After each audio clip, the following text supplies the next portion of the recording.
Batu TV. Di acara virtual Imlek ke-2572. Iya, terima kasih Mbak Lisa atas kehadirannya, banyak memberikan juga. Tetap di sini aja ya. Nah, oke. Sekarang bergeser kembali, kami undang juga untuk narasumber yang jauh-jauh ini kayaknya nggak ada di sini. Tapi berada di Jombang. Terima kasih Gus Aan. Halo, apa kabar? Saya? Iya, aku bisa mendengarmu dengan sangat jernih.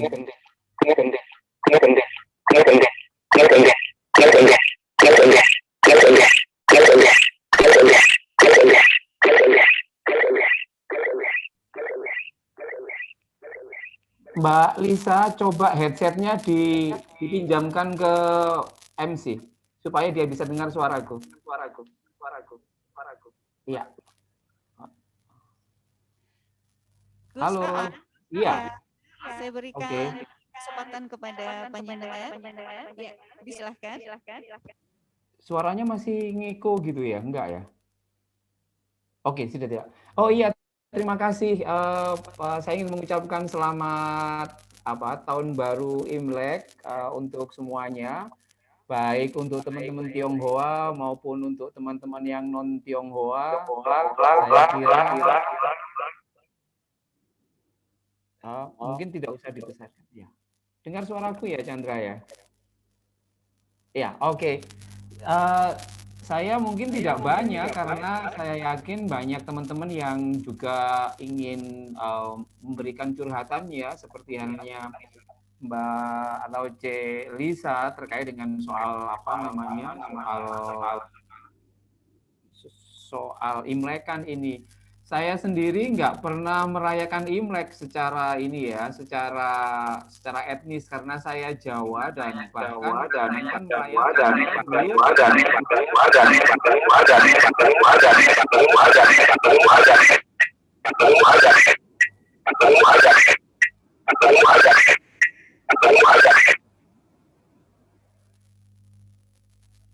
Halo?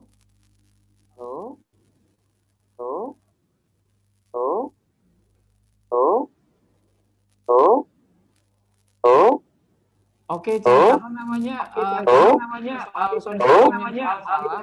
Barangkali teman-teman yang ada di sana.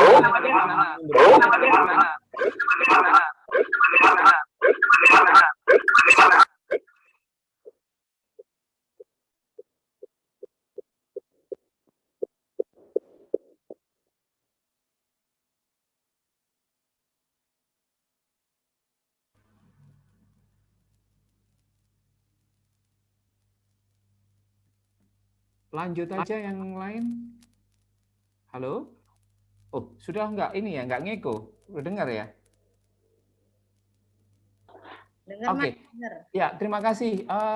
Saya kira memang semua orang harus patut bersuka cita karena Imlek ini sebenarnya tidak hanya milik orang-orang Tionghoa saja. Jadi Imlek ini kemudian menjadi milik seluruh bangsa seperti itu. Sama seperti perayaan Natal.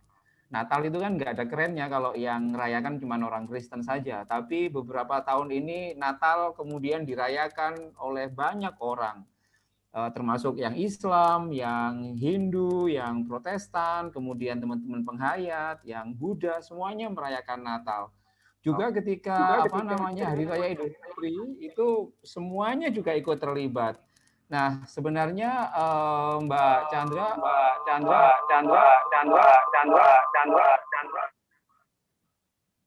sebenarnya kesuksesan atau keberhasilan sebuah tradisi di dalam satu masyarakat itu ketika tradisi itu tidak hanya dimiliki oleh pemilik tradisi itu, tetapi akan menjadi milik bersama. Saya sendiri tidak pernah merayakan Imlek. Dulu saya benci sekali dengan orang-orang Tionghoa gitu kan, jijik, mangkel.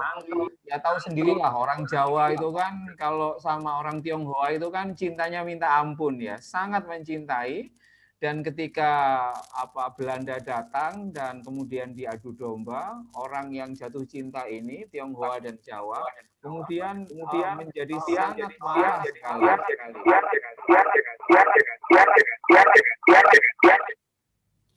Nah, itu sebabnya saya kira ini juga yang dilakukan oleh Pak Harto ketika pada tahun 67 ia mengeluarkan karena sangat takutnya maka ia mengeluarkan satu regulasi yang tidak memperbolehkan apapun yang berbau Tionghoa, agama, seni dan lain sebagainya itu nggak boleh pada tahun 67 itu. Dan pada saat itu pula, sejak saat itu pula menjadi Tionghoa itu adalah menjadi seperti yang sangat dikhawatirkan oleh Mbak Lisa tadi.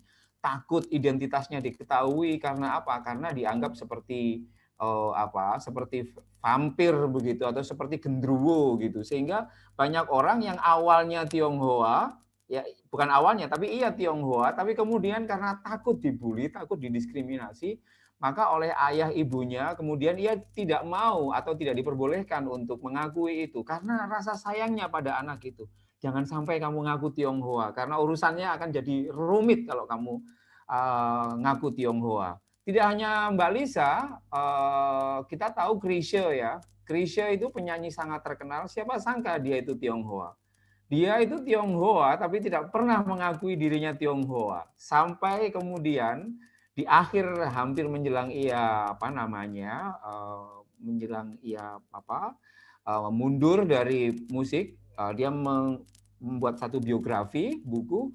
Lalu karena saking nggak kuatnya untuk tidak mengatakan, dia panggil itu penulis biografinya dan ia ngomong, Chrisye ini ngomong, aku iki Cino, seperti itu. Penulisnya ini kaget karena nggak pernah menyangka kalau ternyata Chrisye itu adalah Tionghoa. Kenapa bisa demikian? Karena Chrisye mengalami berbagai kekelaman hidup ketika ia mengaku dirinya Tionghoa. Nah, saya kira angin segar itu kemudian dibuka oleh Gus Dur pada tahun 2000. Ia kemudian menganulir aturan dari Pak Harto itu, dan pada tahun 2001 kemudian Gus Dur secara luar biasa meletakkan Imlek itu sebagai satu hari libur nasional, dan pada titik itu pula geliat teman-teman Tionghoa menjadi sangat kuat dan Tionghoa kembali bertemu dengan teman-teman Jawa. Jangan salah ya, kalau tidak ada orang Tionghoa, saya kira orang Jawa itu nggak terlalu jago untuk masak. Bayangkan mie, bakso, apalagi itu genteng, kecap, mercon, terus kemudian beduk, itu semuanya bukan tradisi Jawa, itu adalah tradisi Tionghoa yang kemudian diajarkan kepada Jawa. Angpau, ya, angpau itu juga di copy paste. Misalkan kalau kita hari raya Idul Fitri di daerah Jombang itu biasanya akan tukar duit yang kenceng-kenceng begitu supaya nanti pada hari raya Idul Fitri duit itu kemudian diberikan kepada anak-anak kecil. Itu sebenarnya mengambil Islam Indonesia mengambil tradisi itu dari tradisi Tionghoa. Yang ingin saya katakan bahwa sebenarnya Tionghoa dan Jawa itu sebenarnya bisa dikatakan sebagai salah satu soko guru di Indonesia itu sendiri. Sehingga apa? Sehingga sudah saatnya perayaan Imlek ini, perayaan teman-teman Tionghoa ini kemudian kita rayakan secara bersama. Nggak peduli kamu ini Jawa, nggak peduli kamu ini Madura, nggak peduli kamu ini Batak, Dayak dan lain sebagainya. Saya merasa selalu ada darah Tionghoa di hampir semua suku yang ada di Indonesia. Saya kira itu Mbak Chandra, dan sekali lagi saya ingin mengucapkan Gongsi Facai, selamat merayakan Imlek bagi teman-teman Gus Durian Batu, GKI Batu, teman-teman Gus Durian semuanya. Semoga di tahun kerbau logam ini semuanya menjadi jauh lebih baik, termasuk situasi yang ada di Indonesia.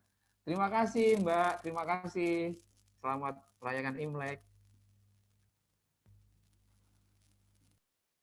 Terima kasih untuk Gus Aan yang sudah jauh dari Jombang tentunya ini ya. Tidak banyak memberikan ilmu juga nih Mbak Lisa. Jadi terjawab juga tadi ya untuk apa pertanyaan kita tadi, kenapa sih kok harus pakai merah? Apa sih ternyata juga di tradisi Cina itu ya, ya. Nah, ternyata ada di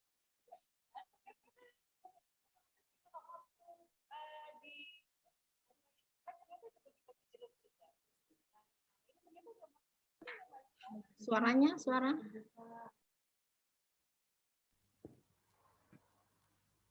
Halo, cek. Dengar ya? Bisa dengar, tadi nggak dengar. Silakan. Oke, baik. Terima kasih. Dan terima kasih juga untuk Gus Aan yang sudah banyak memberikan banyak masukan juga untuk kita. Ternyata keren banget nih.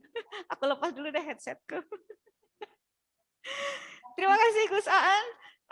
Benar juga menurut Gus Aan tadi bahwa kita yang ada di Jawa itu banyak juga ibaratnya kalau bahasa Jawa itu kecipratan Tionghoa itu pasti nih ya. Banyak sekali tradisi-tradisi yang sebenarnya banyak juga kita dapatkan dari sana, dari Tionghoa, dan tanpa kita sadari juga kita mengikuti arusnya dari sananya ini ya, dari Tionghoa itu tadi ya. Banyak sekali tadi ternyata Mbak Lisa tadi juga agak ketakutan juga, kenapa sih aku kok Cina kayak gitu ya. Padahal Cina itu nggak apa-apa sih. Soalnya dulu ya, karena aku juga, eyangku juga ada keturunan Cina juga sih Mbak, sama juga sih, mungkin karena aku nggak tahu keturunan keberapa juga nih ya, akhirnya aku juga wajahku Jawa ternyata. Terima kasih Gus Aan yang sudah banyak memberikan kita juga arahan ilmu juga, dan kembali lagi untuk Mbak Lisa. Mbak Lisa, tadi kan saya tanya juga, kenapa sih harus ada barongsai? Dan yang paling sekali pertanyaan saya menuju ke sini tadi ada titip pesan, kenapa sih kok harus hujan? Kenapa sih kok harus ada hujan? Iya, kenapa sih kok harus ada hujan? Kenapa sih harus ada jeruk? Kenapa harus ada kue keranjang? Nah, kayak gitu tuh, ya. Cik Lili, gimana? Balik lagi ke Cik Lili, boleh dong? Monggo silahkan. Oke. Udah. Hai Cilisa, satenya mana Ce? Dengar suara saya? Dengar Mbak, clear Mbak. Saya tanggapin ya, nambahin sedikit yang sudah disampaikan sama Cilisa. Jadi makanan yang tanda petik wajib itu ada beberapa. Kalau dalam kita orang Hakka di Cina itu ada namanya samsen. Samsen itu 3 hewan dalam 3 menjadi khas. Samsen itu ada babi, ada ayam, dan ada bandeng. Nah, itu melambangkan adalah kemakmuran, persaudaraan, dan kesehatan. Itu secara adat filosofi, tapi mungkin yang muslim karena sekarang udah banyak yang nggak ngikutin samsen karena ada babinya. Nah, kenapa ayam itu lambang kemakmuran. Jadi di setiap acara apapun biasanya orang Tionghoa itu ada ayam. Kenapa ada jeruk? Jeruk lambang juga kemakmuran, asam kan padahal, tapi di situ adalah membungkus kuning kan, biasanya jeruk diidentikan dengan kuning. Kuning itu adalah kemakmuran. Kalau merah tadi itu dilambangkan sebenarnya benar sukacita, tapi lebih ke fokus keberuntungan, hoki, gitu. Dan ada pesan kalau Xingjia jangan sekali-sekali munculin warna putih, ya itu udah dogma yang nggak bisa ditawar gitu, jangan putih, gitu. Jadi merah, karena apa? Biar hoki, keberuntungan. Nah tadi apalagi Mbak, kue keranjang itu kan dari ketan. Kan bahasa Jawanya lengket ya, kalau kita makan kan ngeler gitu. Nah itu simbol dari bahwa persaudaraan, kue keranjang itu simbol persaudaraan. Kenapa ada barongsai? Jadi ketika datang Xingjia diharapkan kita membuang semua jiong itu adalah duka, terus udah yang buruk-buruk kita buang. Nah ketika barongsai datang itu keberuntungan datang, kemakmuran datang, kesehatan datang. Nah, bagi orang Tionghoa yang melihat barongsai, disunahkan untuk membagi angpau sebagai sedekah. Itu makanya, dan sekarang tuh kalau orang paham di acara apapun ada barongsai, kalau dia merasa masih ada apa ya filosofinya dipegang, itu pasti sudah siap angpau. Siap angpau gimana? Diberikan kepada barongsai. Kadang-kadang kan senang anak kecil ngasihin ya ke barongsainya. Jadi ketika kita menyambut keberuntungan, menyambut kebahagiaan, menyambut semua kebaikan-kebaikan itu, kita bersedekah.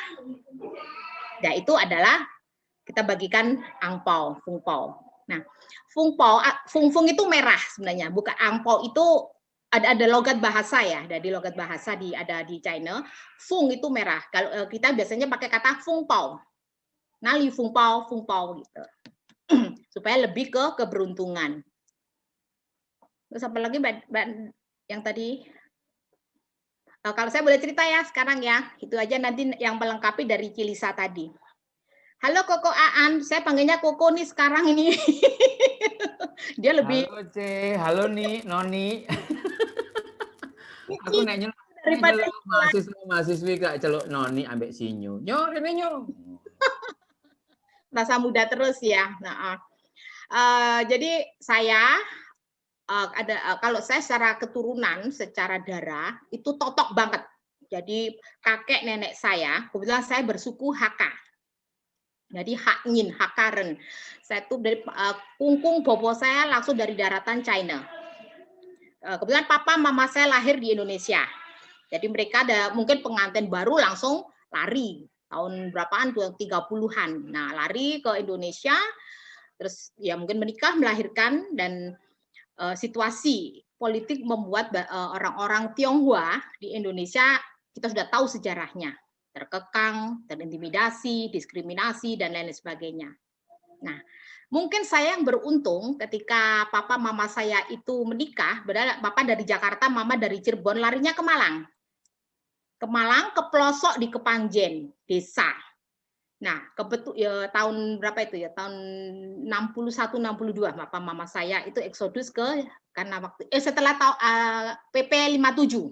Jadi paman saya dua-duanya harus kembali ke China karena papa saya adalah anak sulung sama bobo ditahan. Ini harus mengamankan penerus generasi bla bla bla bla. Jadinya eksodusnya ke Kepanjen. Kepanjen itu sebuah desa zaman dulu, kalau sekarang jadi ibu kota Kabupaten Malang.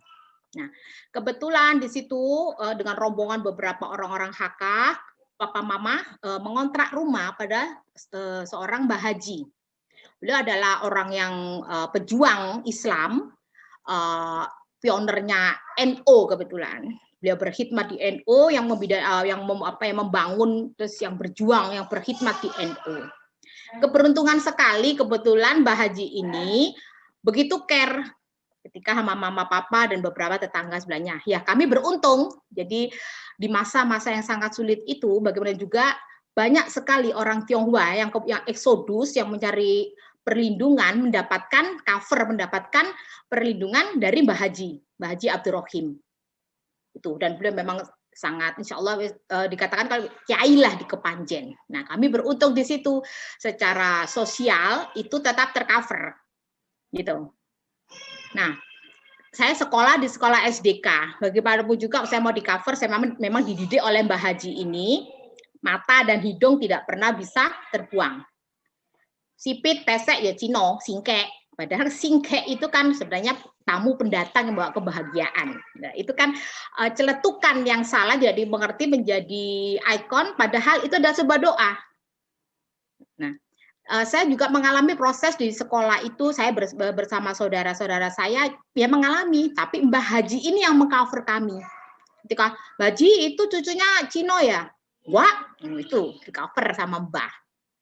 Nah, papa saya tuh pendidik gini, kita orang Tionghoa lahir dan hidup di Indonesia, makanya harus banyak belajar, harus membaur supaya kamu bisa diterima, supaya kamu bisa dipercaya, supaya kamu bisa bertahan hidup, supaya kamu bisa lebih baik daripada kehidupan generasi yang lalu. Nah, itu yang menjadi semangat saya, dan saya beruntung saya banyak ketika di Kepanjen, jadi saya darah Cina tapi dirawat oleh keluarga Jawa. Jadi saya belajar akulturasi, belajar semuanya budaya. Makanya itu yang membuat saya lebih percaya, saya lebih berani, saya lebih lebih konsekuen untuk gini. Ini kan semua kita sama-sama hamba Tuhan gitu. Jadi saya nggak mau dapat diskriminasi meskipun pernah gitu. Saya tantang gitu. Nah, perjalanan dari situ saya hanya masuk banyak organisasi. Memang awal saya dari IPPNU.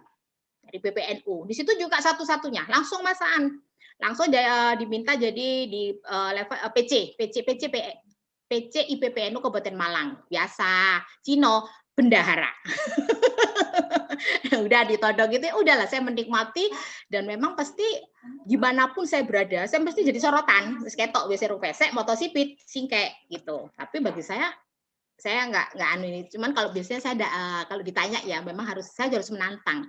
Ini buat Cilisa, ini buat juga teman-teman lain yang Tionghoa, sekarang udah kita sama rata sama rasa lah. Jadi ketika saya, kamu Cina ya? Maaf, kata-kata saya kasar, tapi itulah membuat saya tidak akan terintimidasi lagi. Jadi, on karo motoku iki sipit ereng kupi pesek iki gak singkek. Jadi mereka yang makan jok takon. Nah, disitulah ketika kita terintimidasi kita bisa bangkit, itu membuat mereka supaya berhenti mengolok-olok. Tuh. Perjalanan bla bla bla bla dan kebetulan maaf saya pun menikah dengan keluarga bin Talib. Jadi saya ini Cirawa, Cino, Arab, Jawa. Lah. Tapi dimanapun saya meskipun sedikit dapat diskriminasi saya nggak ngerasa karena saya buktikan dengan kemampuan saya gitu. Saya bermargali. Bagaimanapun juga sampai kapanpun juga marga saya tidak akan pernah hilang. Meskipun saya Muslim, saya aktif di daerah ini, saya merasa saya bermargali, ya ini darah keturunan saya, ya udah pasti ada rasa, ya saya nggak boleh ganti kulit. Saya nggak boleh ganti kulit. Itu yang menjadi prinsip saya. Saya tidak akan ganti kulit. Saya tetap saya pegang norma-norma, aturan-aturan, dan saya belajar betul. Tapi karena saya hidup di Indonesia, di Jawa, saya harus belajar budaya Jawa. Saya kumpul di keluarga Arab. Saya belajar. Jadi supaya kita nggak disudutkan diskriminasi meskipun tetap dapat. Ini contoh ketika saya waktu itu sempat untuk tahun berapa 91 diusulkan menjadi ketua PPNU. Kata-katanya satu, masaan. Iku duduk neng pondok J. Cuman itu berarti karena Cina. Udah gagal lagi. Tapi bagi saya nggak butuh jabatan, yang penting saya bisa bermanfaat. Tuh. Ketika saya tahun 98 diminta menjadi ketua PKB di Kepanjen, karena poin saya itu yang lolos itu cuma saya. Tanya satu, Cino loh. Nah, semacam itu. Padahal nanti yang bekerja juga kita. Jadi bagi saya itu seni aja buat saya semangat. Dan alhamdulillah mungkin tempat yang paling cocok bagi saya untuk sebagai balas dendam diskriminasi yang pernah saya dapatkan sebagai Tionghoa itu di Gus Durian. Dan ya memang sejak tahun 84 ketika saya mengagumi Gus Dur itu 84 ketika di majalah Amanah yang muncul kontradiksi itu. Makanya saya lebih suka ketika itu adalah jaringan toleransi. Itu yang buat saya semangat dan ternyata alhamdulillah kemarin berhasil dan saya titip ke teman-teman mudah-mudahan dilanjutkan. Nah, Imlek seumur hidup saya sekarang 49, saya tidak pernah meninggalkan perayaan satu kali pun Imlek. Gitu. Itu kebahagiaan saya dan ngikutin tata cara seperti yang tadi disampaikan oleh Cilisa. Jadi kita punya peraturan. Jadi sudah tanggal 15 Purnama, 2 minggu sebelum Xinjia, itu punya aturan-aturan yang kebetulan sudah saya sampaikan di Facebook saya. Jadi harus bersih-bersih, potong kuku, sudah siapin A, B, C, D ini, nanti tidak boleh ini, tidak boleh itu. Itu saya ikuti. Bagaimana juga itu saya pikir budaya. Nah, karena budaya baik dan saya mampu melakukan itu tidak saya tinggalkan. Oke, Cik Ulfi. Halo. Yo. Terlalu panjang ya? Aduh, nggak dong asik. Ya, Mbak. Kalau boleh nih, kita break terlebih dahulu. Karena tadi sepertinya Cik Lili sudah bercerita tentang budaya. Ini kalau budaya kayaknya asik deh. Karena nanti pasti kita akan banyak pertanyaan ke Cik Lili juga. Boleh dong kita break dahulu, karena sesaat lagi kita akan mendengarkan lantunan lagu dahulu dari Mbak Ade, tapi kita simpen dahulu yang budaya tadi, gitu ya. Kayaknya tadi kita asik juga ini, karena ada beberapa pertanyaan nantinya mengenai budaya. Tadi saya sudah ngobrol sama Cik Lisa, katanya Mbak Lisa gini, ada dong ini pertanyaan ini kayaknya seru ini kalau Cik Lili yang ngobrol katanya gitu. Cik Lili, kayaknya kita break dahulu ya. Kita simpen dahulu budaya yang sudah diterangkan sama Cik Lili. Gimana kalau kita perdengarkan 2 lagu yang akan dibawakan oleh Mbak Ade. Disilakan.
Selamat tahun baru Imlek buat yang merayakan tentunya.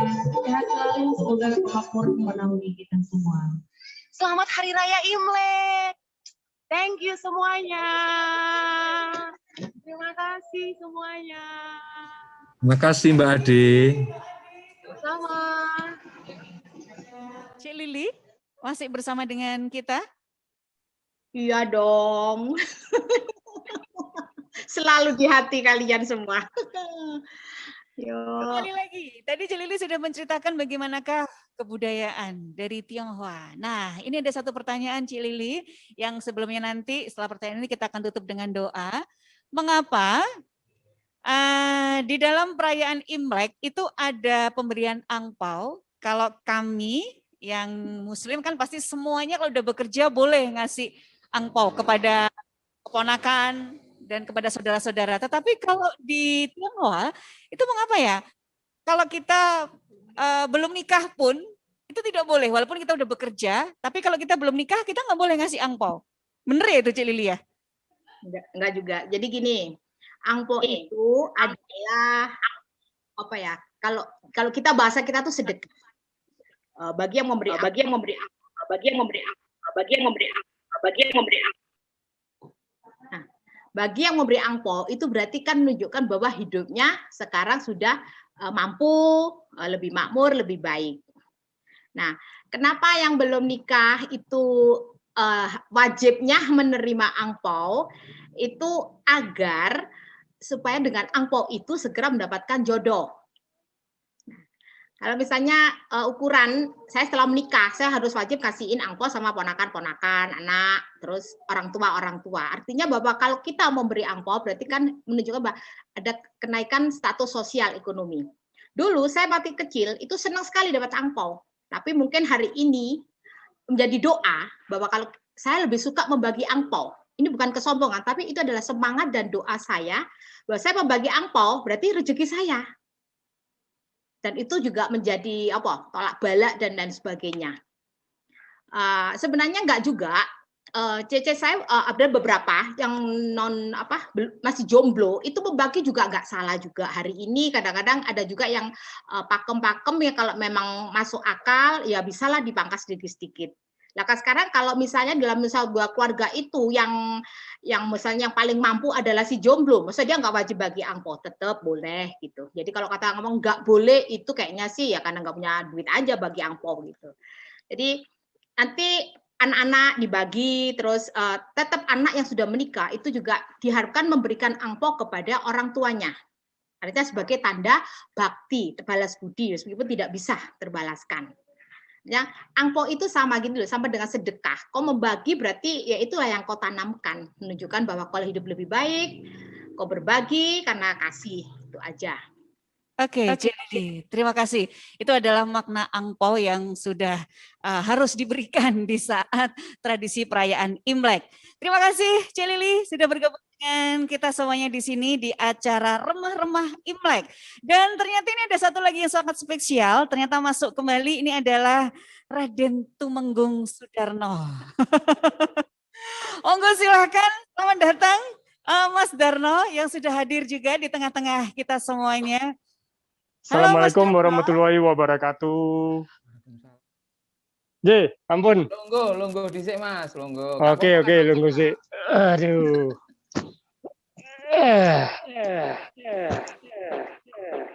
Siap. J, sebentar. Mas Darno, selamat datang.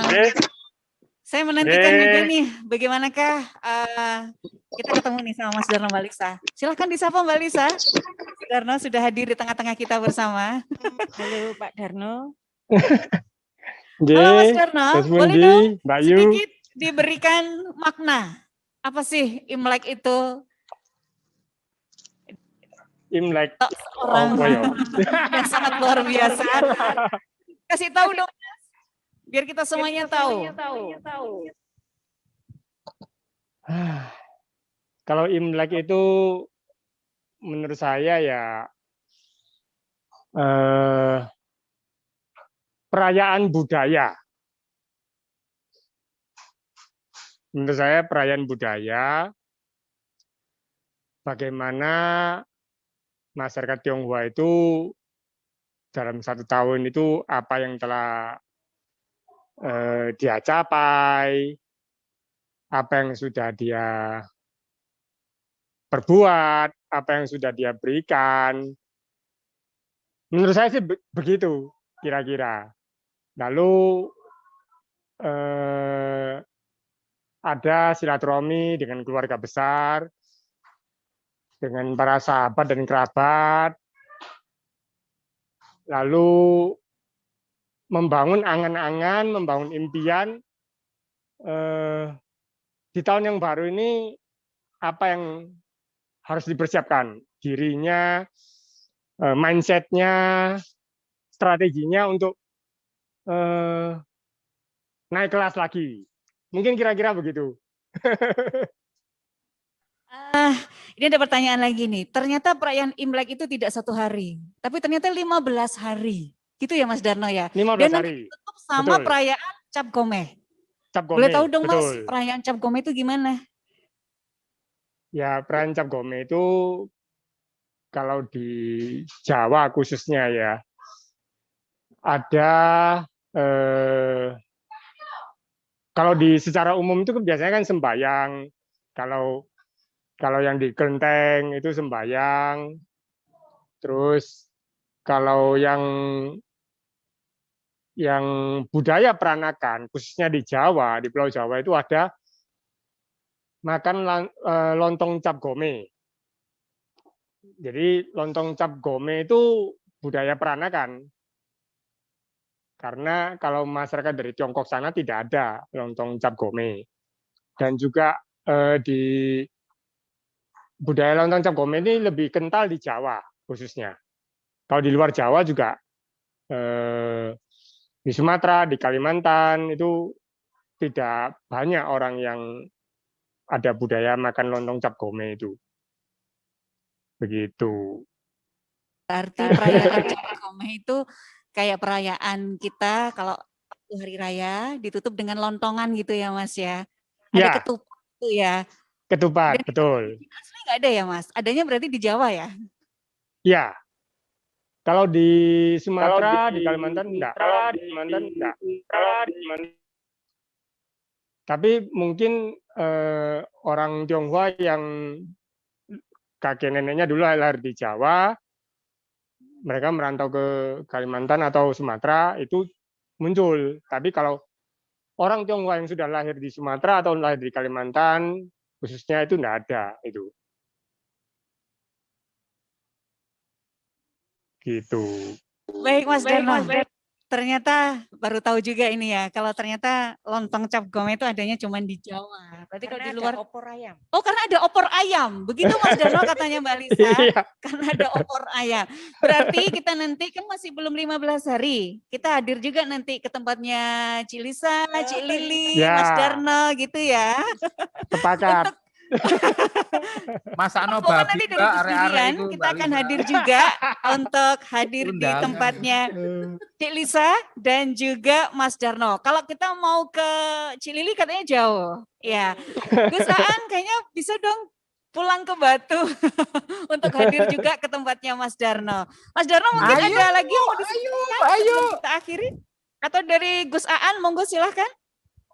Saya nunggu cap gomehnya saja. Gitu aja. Terima kasih. Saya senang bersama dengan teman-teman Gus Durian Batu merayakan Imlek pada hari ini. Gitu Mbak Chandra. Mungkin satu tambahan, Gus Aan, lalu teman-teman yang lain. Imlek itu istilah yang hanya ada di Indonesia. Jadi kalau di Filipina, di Singapura, di Malaysia, negara lain itu tidak mengenal istilah Imlek. Jadi khas kita ini.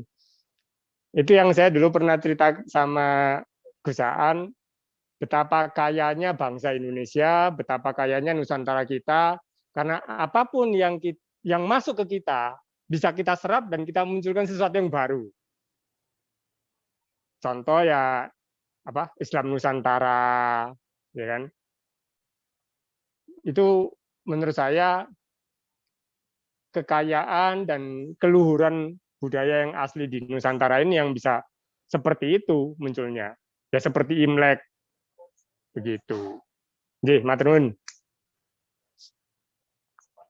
Mas Darno, terima kasih juga atas kehadirannya untuk mengikuti virtual tahun baru Imlek, dan kita tunggu undangannya untuk hadir di rumahnya Mas Darno. Kita semua dari Gus Durian tentunya. Dan nanti kita undang juga Gus Aan untuk bisa hadir juga ya di tempat Mas Darno. Terima kasih Mas Darno. Terima kasih juga atas kehadirannya.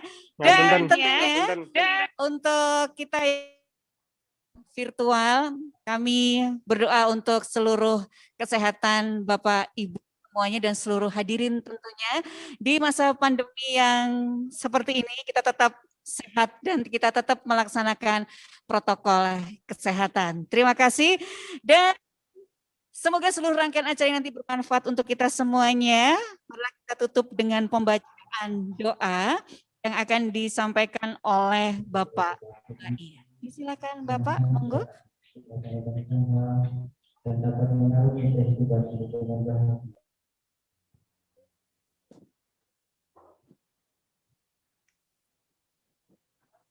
Assalamualaikum warahmatullahi wabarakatuh. Assalamualaikum warahmatullahi wabarakatuh. Selamat sore, salam sejahtera. Selamat sore. Salam Rahayu bagi kita semuanya. Marilah pada kesempatan ini kita berdoa bersama-sama untuk yang pertama kesehatan kita semuanya. Mudah-mudahan Allah Subhanahu wa taala, Tuhan yang Maha Kuasa, senantiasa memberikan kesehatan kepada kita semuanya dan memberikan kesejahteraan dan kedamaian bagi seluruh umat manusia. Doa akan saya bacakan secara Islam dan kepada semua yang hadir selain yang beragama Muslim, kami persilakan untuk berdoa menurut agama dan keyakinannya masing-masing. Bismillahirrahmanirrahim. Allahumma sholli wa sallim ala sayyidina Muhammadin wa ala ali sayyidina Muhammad walhamdulillahi rabbil alamin. Ya Allah, yang Tuhan yang Maha Kuasa, ampunilah segala dosa-dosa kami, dosa-dosa kedua orang tua kami, dosa-dosa para pemimpin bangsa kami.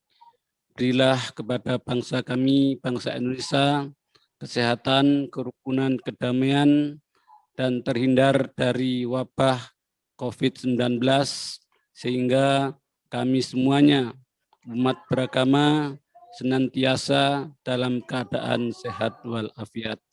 Ya Allah, ya Tuhan kami yang Maha Rahman dan Rahim, berilah kemurahan-Mu kepada kami semuanya, sehingga kami semuanya dapat melaksanakan aktivitas kehidupan sehari-hari, sehingga kami semuanya sebagai seorang hamba dapat mencontoh ketauladanan dari Gus Dur yang telah memberikan keleluasaan dan kebebasan terhadap seluruh umat manusia, termasuk umat Konghucu atau Cina yang telah diberikan kebebasan untuk merayakan hari raya, yaitu hari raya Imlek.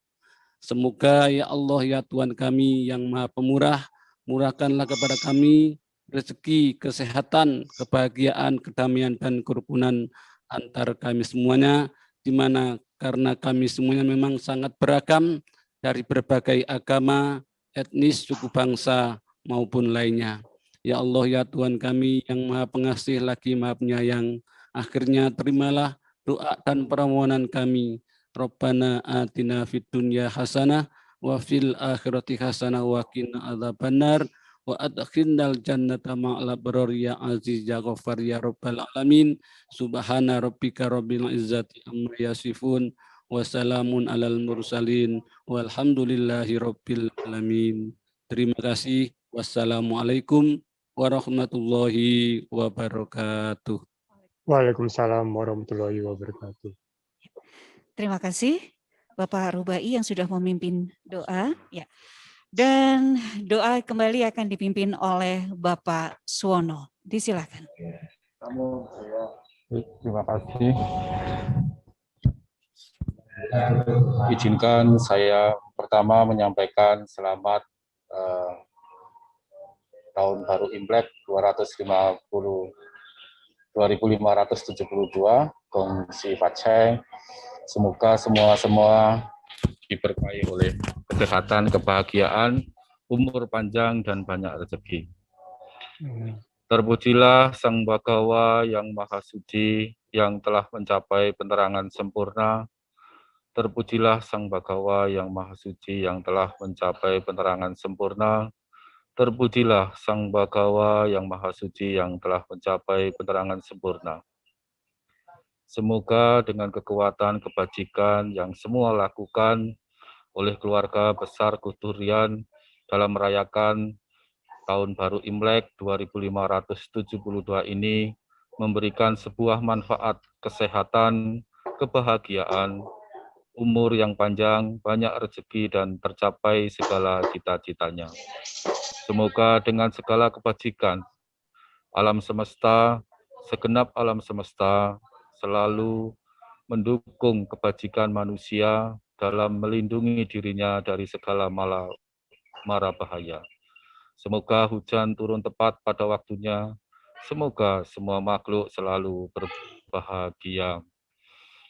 Yatha wariwaha pura paripurenti sagarang ewa mewa ito dinang petanang upakapati icitang batitang tumhang kipamewa sami jatu sape purentu sankapa Cando panaraso yata manico tiraso yata sape atiyo wiwacantu sabaro ko winasatu mate bhavat vantarayo sukya dika yuko bhava abhivadana silesa nicang buddha pacayino Cattaro dhamma wadanti ayu wano sukang palang bhawatu sabha manggalang rakan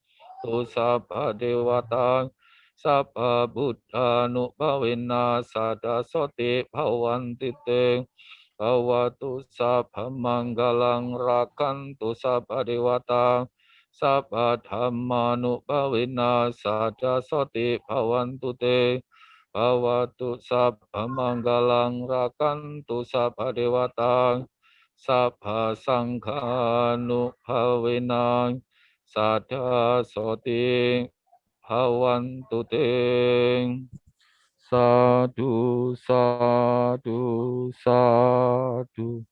Terima kasih, semoga semua selalu sehat dan bahagia. Namo Buddhaya.